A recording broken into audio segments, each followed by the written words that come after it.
Pumpkin Soup by Helen Cooper. Deep in the woods, there's an old white cabin with pumpkins in the garden. There's a good smell of soup, and at night, with luck, you might see a bagpiping cat through the window, and a squirrel with a banjo, and a small singing duck. Pumpkin soup, the best you ever tasted. Made by the cat who slices up the pumpkin. Made by the squirrel who stirs in the water. Made by the duck who scoops up a pipkin of salt and tips in just enough. They slurp their soup and play their song, then pop off to bed in a quilt stitched together by the cat, embroidered by the squirrel, and filled with fine feathers from the duck. And it's peaceful in the old white cabin. Everyone has his own job to do. Everyone is happy. Or so it seems. But one morning the duck woke up early.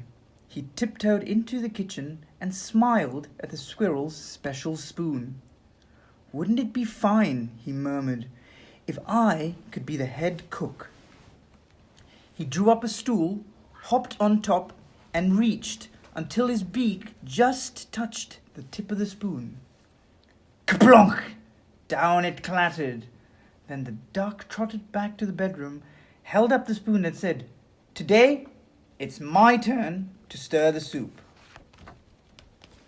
"That's mine," squeaked the squirrel. "Stirring is my job. Give that back." "You're much too small," snapped the cat. "We'll cook the way we always have." But the duck held on tight until the squirrel tugged with all his might, and whoops! The spoon spun through the air and bopped the cat on the head. Then there was trouble, a horrible squabble, a row, a racket, a rumpus in the old white cabin. "I'm not staying here," wailed the duck. "You never let me help with anything." And he packed up a wheelbarrow, put on his hat, and waddled away. "You'll be back," stormed the cat, "after we've cleaned up." And the squirrel shook his spoon in the air, but the duck didn't come back. Not for breakfast, not even for lunch. "I'll find him," scoffed the cat. "He'll be hiding outside. I bet he's in the pumpkin patch." But the duck was not in the pumpkin patch. They could not find him anywhere. So they waited all that long afternoon. The cat watched the door. The squirrel paced the floor. "That duck will be sorry when he comes home," they muttered. But the duck didn't come home, not even at soup time. The soup wasn't tasty. They made it too salty. They didn't feel hungry anyway. They both sobbed over supper, and their tears dripped into the soup and made it even saltier. "We should have let him stir the soup," sniffled the squirrel. "He was only trying to help," wept the cat. "Let's go out and look for him."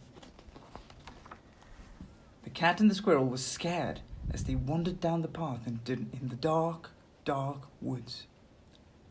They feared for the duck, all alone with the trees and the foxes and the wolves and the witches and the bears. But they couldn't find him. On and on they trudged until they reached the edge of a steep, steep cliff. "Maybe he fell down that," wailed the cat. "I'll save him," squeaked the squirrel, and he scrambled down on a long, shaky rope. He searched all around on the ground, but he couldn't find Duck. Then the cat whispered in a sad little voice, "Duck might have found some better friends." "He might," sighed the squirrel. "Friends who let him help." And the more they thought about it as they plodded back, the more they were sure they were right. But when they were almost home, they saw light shining from the old white cabin. "It's Duck!" they shrieked as they burst through the door. And Duck was so happy to see them. He was also very hungry, and though it was late, they thought they would all make some pumpkin soup. When the duck stirred, the cat and the squirrel didn't say a word. Not even when the duck stirred the soup so fast that it slopped right out of the pot. Not even when the pot got burnt. Then the duck showed the squirrel how to measure out the salt, and the soup was still the best you ever tasted. So once again, it was peaceful in the old white cabin, until the duck said, "I think I'll play the bagpipes now." The end.